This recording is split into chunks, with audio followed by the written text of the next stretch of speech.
are. We're back again. Everybody coming on board. Hopefully we're not sideways.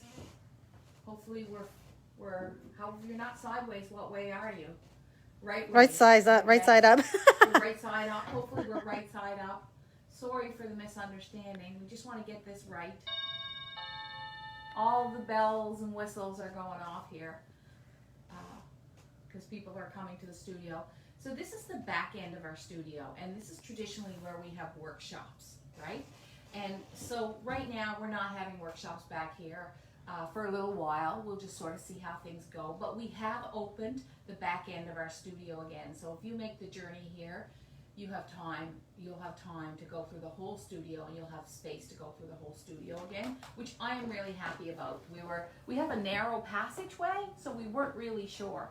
So I'm Deanne Fitzpatrick. This is Thursday Live at the studio, and this back end of our studio is going to be an area where we have all kinds of yarns called the studio picks, and they're all $14.95 for the most part. Some of them are $12.95. You should show them in. Sure. But we have all kinds of different interesting yarns. So the whole back end of this place is going to be full of yarn and full of cloth. And I'm just waiting for a container of our European cream to come in. We're a little bit short, and I think it's going to be here in the next 4 or 5 days, and we're going to dye tons of swatches for that side. So today, I got all kinds of things planned for you today. So we only got a half an hour, so we want to get to it. So I want to introduce you to Joe. You know Angela, who's behind the camera. This is Joe. Joe works with me at the studio. He's been working with me, how long, Joe? Like a month, maybe? A month and a half. It's been a month and a half. It goes fast. Especially when you're having fun. Especially when you're having fun. What's it like working here? It's, actually, I leave my gardens at home. Yeah. And I come to my internal gardens here. It's because all the colors are here. Yeah, and you just started hooking your first rug. My very first rug. I'm a knitter, so this is a new conversion for me. Yeah. And I'd like to see my rug going quicker, but it's a learning phase. Yeah. But I'm motivated by the colors and quality of the wool. Right, and he's a big knitter. He's been knitting forever. But one of the things that's really made our place beautiful is Joe brings in flowers. Like every week he brings us in fresh, because you are a master gardener. You and Harry both. Yeah. Yeah. Yeah. Yeah. We have big gardens, and Yeah. we've been gardening on a centuries-old farm property in northern Nova Scotia. Yeah. So we work very hard at bringing in perennials and heritage plants that his family has had since they moved here in the 1800s. Yeah.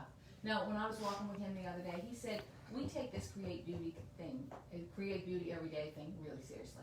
We do, because Yeah. you get up in the morning, you look out your windows, you look at your gardens, you look at the textures that are in the fields. Yeah. When you drive to work, because it's along the Sunrise Trail, Right. we're coming along the Northumberland Street, we're passing farms and fields and forest land, and every time you mow the field, Yeah. it's a different color of grass that's starting to come up. Yeah. And then we transcend into the beauty of autumn. Yeah. And even winter here is stunning with the It different is colors of really. reds and I blues. agree. Yeah, it is. It's really beautiful, and the structure changes in winter. So you think about that when you're gardening too, I bet. We don't you? do. We Yeah. do. Yeah. And the big thing is also environmentally, we look to do as much as organically as possible. Right. But Yeah. we also look on how do we conserve water. Yeah. Right. So you're thinking. There's a lot of things to think about. We do. So tell me about these blooms. This Well, is like Joe's bloom box, he said. It's my bloom box because some people, my mother always loved nasturtiums, so these Yeah. are nasturtiums. The neat thing about nasturtiums is that they will grow in the crappiest of soil. The crappier, the better for the bloom. They will reseed down in the appropriate temperaments. Ours actually did this year. They don't always, but they do. But a nasturtium is an edible flower. You can actually eat the seeds, you can eat the leaves, they're very spicy. And then this is part of... You gotta talk louder, they can't hear you. Oh, I'm sorry. I can open my Sorry. big mouth Gotta and a bit more. This is a honeysuckle bloom. We actually have a honeysuckle at the house that is about 15 feet tall. It grows in the backside near our sunroom. One of the heritage plants we've always been putting in are hollyhocks. Hollyhocks grow between 7 and 10 feet on the south side of the house. And these are singles. You can get doubles that are called Chatter's doubles. And they are a biennial plant, but once you get them started, then they'll actually start doing it every other year for you. And then we have, which all the ladies love, is lavender in the center of this piece. Yeah, it's beautiful. So, because when you plant gardens, you also plant it for scent, not just beauty. And there are some things that aren't quite as beautiful to look at, but smell pretty darn nice. Right, yeah. And these are lilies from the yard, but it's important that not every bouquet has to look symmetrical. Not every bouquet has to have everything in it. If you wanted to do the simplest of a bouquet, you'd get an old canning jar, put rocks in it or beach glass, and put your favorite twigs or sticks into it for minimalism. Or, one of the nice things that, we tend to do is we have these lovely old teacups that come down through generations. Put water in it and just put a very short-stemmed rose into it. Yeah. And it's a beautiful centerpiece if you're actually having dinner. You can actually do one for each plate as you go along. And lilies, everyone loves lilies, but we also have honeysuckle vine through here as well as clematis, which is on this side. A lot of people don't realize you can actually cut a clematis to actually work into bouquets, but it's important that you cut climbing vines in the morning when it's moist and it's cool. You cut them on a 45-degree angle and then you put them immediately in water. And they should last a couple of days. Now this plant here is what we call the old man, and it's not referring to my spouse, but it is a type of plant that is called a wormwood. And apparently you can use the branches to dye a hue of yellow. Oh, really? Yeah, we've never done it, but part of the research. Maybe we'll try that in the fall. Yeah. And when you cut lilies, it's always important to cut your stamens off. Is that right? Because the stamens will stain. Oh, they do. Yeah. So you cut your stamens off. Cut your stamens off, because otherwise you're going to have little red drippings all through your blouse or other things. Right. So it's quite nice that way. I love these. So have a good pan of them, Angela, because I bet a lot of people are hooking flowers this time of year. Like I've been inspired by wool box this month is flowers. Last month it was flowers. I mean, I've been really inspired. I went out and cut things this morning out of my garden. And the other thing that I did this morning was I've got a skein right here. Thank you, Joe. Actually, awesome. sorry, Deanne. Got a question for Joe. Yeah, Joe, they want to know what the white flower is in with the lavender. Yeah. Its common name is hoarfrost. Okay. Wow. You don't know its real name. Well, it's a sister to what's called Maltese cross. Okay. Yes. And it is a perennial, and it has. I'd have to actually look up the official name of it, but back when I planted it about a decade ago, that was the name of it on the packet. Okay. Okay, it's very pretty. Yep. Okay, Angela, I've got a skein of white wool here, and this is Big Sister Twist, or actually, this is Little Sister Twist. Sorry, it's a little finer. And because we're talking about flowers today, I've got two really gorgeous. This is a kettle full of boiling water right here, and what I'm going to do is I'm going to create a dye bath with my marigolds. Now you just can't go creating dye baths of anything. You have to be careful. I'm just running out here to get my stick here. You have to make sure that it's not something poisonous. So I'm going to create a dye bath here of my dried marigolds, and I found some more on the way home today from my walk on my way back to the studio. This is like home. I'm going to throw those in there too. And what I should do, really, to do this right, is I would now let this soak for 24 hours, and I would strain the bath, right? So I'm going to create the bath, right? Can you look in there, Angela? Right, so you can see I've got some color here already, right? Now my inclination is to dip that in right now, but really, it will be a lot better if I just wait a while, right? So if you were doing this at home, you would create your bath, and now I'm going to just pop this in here, and we're going to just see what we get. And dyeing is as simple as that. So, oh, look, it's turning already. Yeah. Now, of course, your dye bath will change with the marigolds if you put yellow in or orange in, or if you, the other thing is I put the green in because I'm hoping to get a gorgeous taupe, a nice natural looking taupe out of this. So I'm going to put a cover on this, and then we'll take it out and we'll show you next week what we get, okay? So that's just going to stay there covered, always covered, because dye is with the heat. Now before I take this out, I will use a mordant, and a mordant for us is either citric acid or vinegar, and I will put some in there to set the dye. But I'm just going to let it soak for a little while yet, and I'm going to put that over here. So there you go. So today is all about flowers, but I got a couple of things to show you. So let's show them here, all the new wools that are coming into the studio. Deanne, Yes? you don't get the yarn wet first so it can absorb? I don't, but it is a good habit if you want to get the yarn wet. It makes it soak up a lot faster. Certain yarns, it's more important to get wet. Like that merino just soaks up the dye really easy, so I don't worry about it as much. If you're using a coarser cloth or yarn, you might want to do it. You might want to get your wet. It is common practice to wet your dyes. So now I'm going to put this in here, and we're just gonna turn this for you. I'm gonna spin this. Hi, Ange, you're gonna see you for a second. I've got to find, where do we turn it? There we go. Where's our place where we flip it? I just want to flip the camera so you can see me. Hello. Okay. And then we want to do the tools. And someone after last week told us how I can do it so that I don't look like I'm hooking with my left hand. And I think I've got that figured out now, so that we've got that flipped. So what I want to do now is I'm going to move my chair, and I want to show you the rug that I was working on last week, because I think it's really nice if we have some continuity here. So let's see that. There we go. All right. So this was the waves rug that I was working on last week. I'm going to pull this back and you'll be able to see the whole thing. There we go. So I want to talk to you about what gets what texture gives you what technique, okay?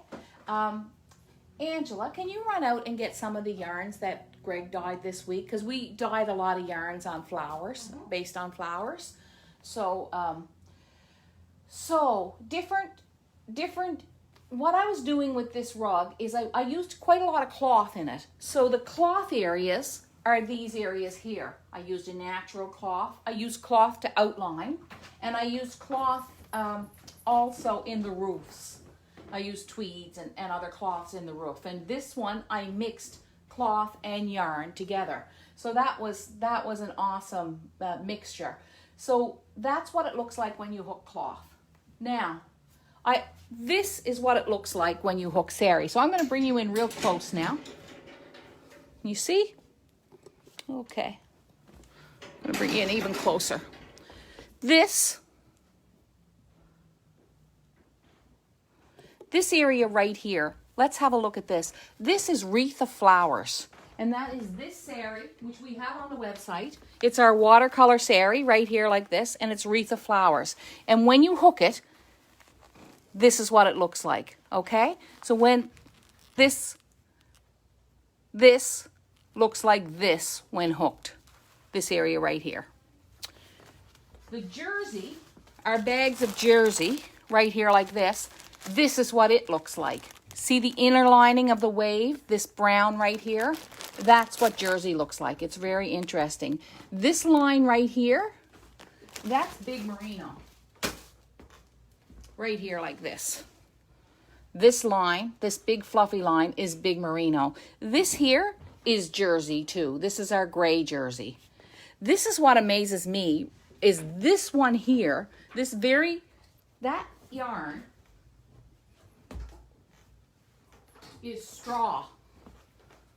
That's our Briggs & Little straw, and that's what it looks like hooked up. But what's really great is in this rug, you'll see the contrast in textures. You have a tweed, you have a mixture.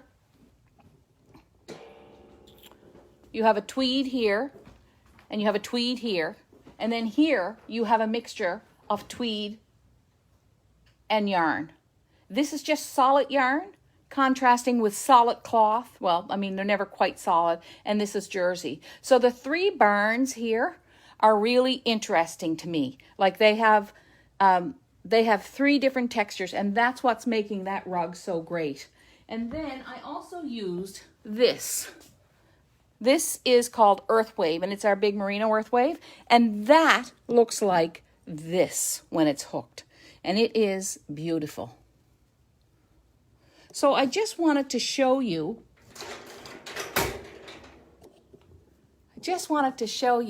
that contrasting textures in a rug can make the rug. It's not always about color. Sometimes it's about changing your textures and using textures. Like the color palette here is all quite muted and quite soft. And the texture is doing the work for us. It's the change in textures, right? And big areas, and I'm not always changing colors. Like in these barns, there's not color changes all the time. So I think that's a good lesson. Now, I want to tell you one thing. Last week, many of you shared this video, and it made a huge difference in our audience, and I really, really appreciate it. We had our biggest audience ever. So I like I said, when you teach someone to hook rugs, you never know what you're teaching them. So let's get on to do some hooking. How much time do we have left? We're at 25 after. Okay, so we want to hook a flower before we wrap it up. So what I really want to do is I want to hook a little flower, and I also want you to share this video. And last week I told you that we had nearly 10,000 people in Wild with Wool, but I was mistaken. It was 10,000 people on our Facebook page, Angela. We have about 7,000 people on Wild with Wool, which is nothing to shake, nothing to complain about. It's awesome. So this is Earth Wave. This is Wreath of Flowers, and we have some on our website. And these are our bags of jersey, and these are the things. Oh, and this from our Sunday Drive collection, straw. All right, come on over here with me, and we'll get to hooking, because I do not want to end this without having a few minutes at the frame. You got a question for me, don't you, Angela? I do. All right, go for it. Melinda would like to know, will you be clipping the ends or using them for texture? She's referring to I'll be clipping the ends. That's not done yet.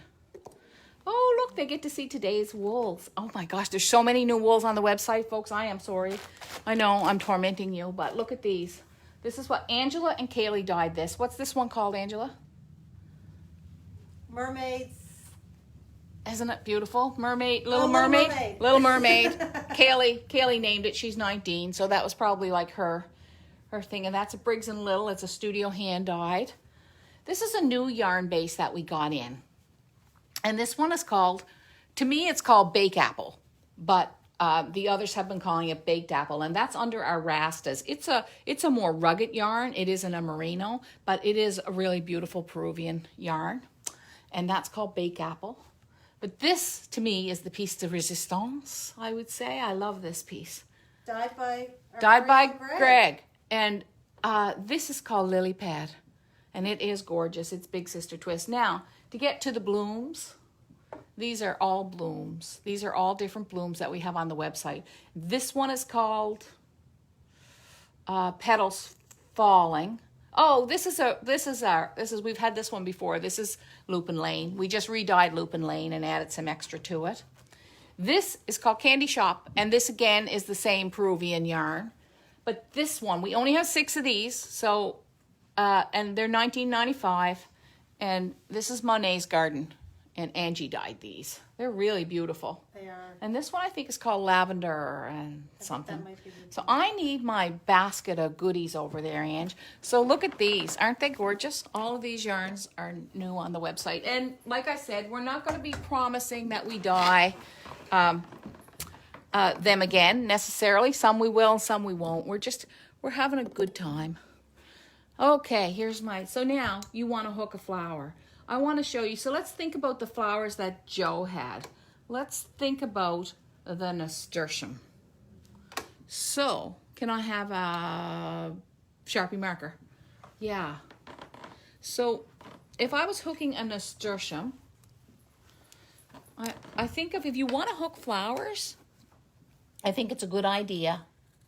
So that's sort of what it kind of looks like, something like that, It's just rough. I'm going to pull out the colors that are sort of the orangey colors that will work for this. A little bit of yellow to go with it. A really fine yarn there. Would be nice to have another bit of orange if I could find it. Well, we're just working with what I got, right? So let's see. Change the angle a little bit. There, thank you. Get right in there for you. So now I'm gonna look like I hook with my right hand, which I do. I hook with my right hand. Oh, those are all good colors, I think. Okay, so I'm gonna move those. So I kind of want to distinguish this area a little bit. So I'm not gonna outline the whole thing, but I'm gonna kind of create it so that the petals are separated. You see that? See what I did there? I just kind of separated my petals, but I didn't do a full outline.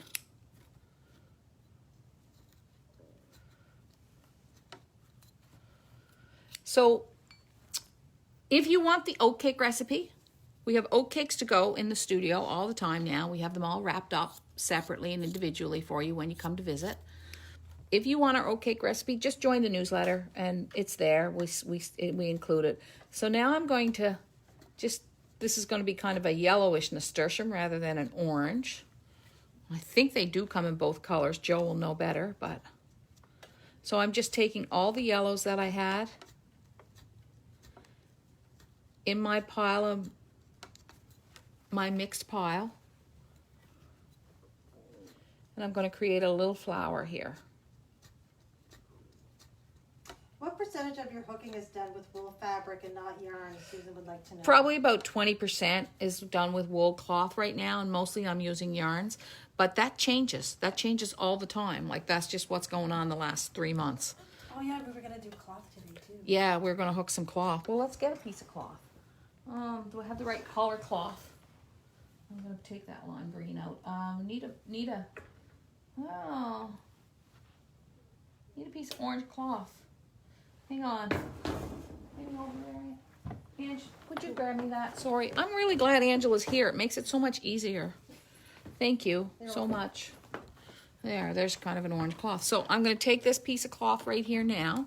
I'm going to rip it. This is kind of a yellowy orange.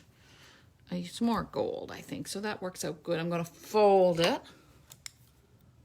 Are the outlines on the barns one row of hooking or more? There's 2 in some areas of the barn. Good thing to notice, though, because it matters. I didn't want it to be single. I had it cut in a number 6 at first, and it was really too narrow. So in places where there's number 6, I did, there's 2 outlines on most of it. I did a number 6 and a number 8 together. So I want these to be soft and curvy. I'm going to bring the camera over a little bit so that you can. I wonder if I brought the camera over to this side. If you guys gave me 1 second and I brought the camera over to that side, you'll be able to see my hooking better. Hang on. We're with you. There we go.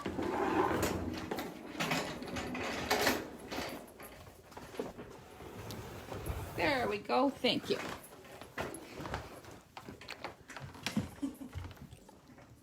Whoops. Getting in there. Do you hook the jersey strips the size of the strip, or do you tear it smaller?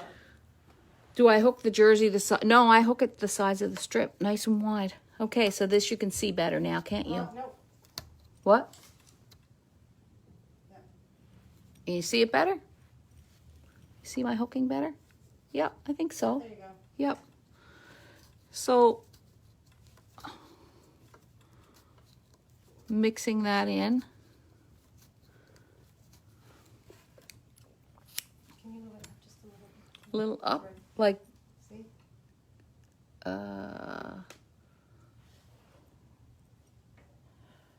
oh, sorry.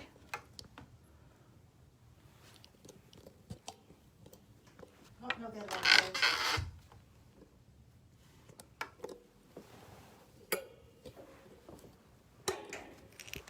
Sorry, you guys. Okay.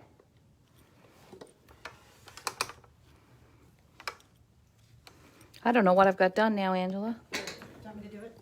I think that's it right there. I think it's coming up now. There we go. What I'm seeing on camera, I'm not seeing. Okay. Ah, there we go. Okay. All right. So I'm just getting the idea of a nasturtium, right? So I want that sort of soft, organic shape to the petals. And how's the hand looking? You see it? Yeah. I just want to get you right in there. Now I'm going to bring in the orange fleece. And I'm going to put the fleece right in the center. And does this look exactly like those nasturtiums? No. Goodness sakes, am I trying to make it look exactly like those nasturtiums? No. I'm just trying to give the idea of a nasturtium. And if I did this 10 times, could you grab one of those nasturtiums though for me so I could see them? But if I did this 10 times, if I did it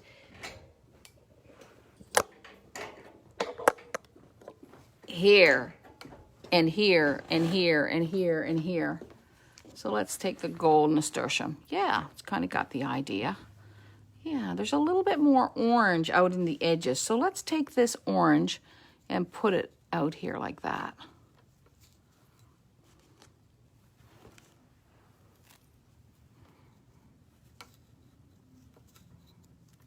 That. See, just that's about what it is to be observant, I think.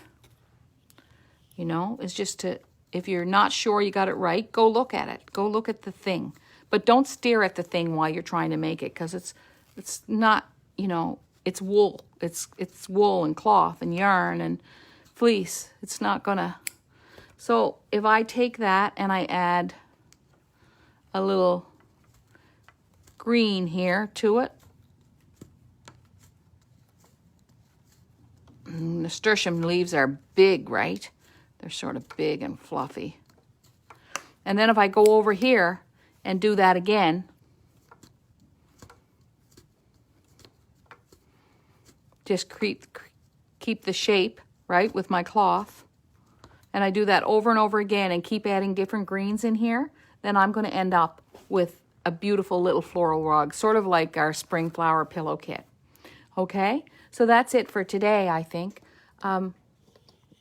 Sorry about our messy camera work, but we're working together alone, the two of us, and we're just trying to see your questions and stuff. Are there any other questions? I have one question, yeah. Yep, sure. Jan wants to know what size yarn is equal to a 3-cut or a 6-cut or an 8-cut of a wool strip. So like a 3-cut to me would be a worsted weight yarn, probably. It's probably a worsted weight yarn's even a little bit smaller. So that's what I would say. And like this one here, what's this one called again? Monet's Garden. That would be equal to probably a 6-cut. Big Merino would be equal to an 8-cut. So thank you for coming and tuning in. Please share the video. Please share it and have fun with it. And thank you so much for watching. We really appreciate it. And we appreciate all your comments and all your feedback. How do I? Oh, there we go. I don't know how to. I don't see my button to turn it off. I'll have to go into tools maybe. Well, I guess I'm staying with you longer than I thought. Finished. There we go. Thank you, you guys.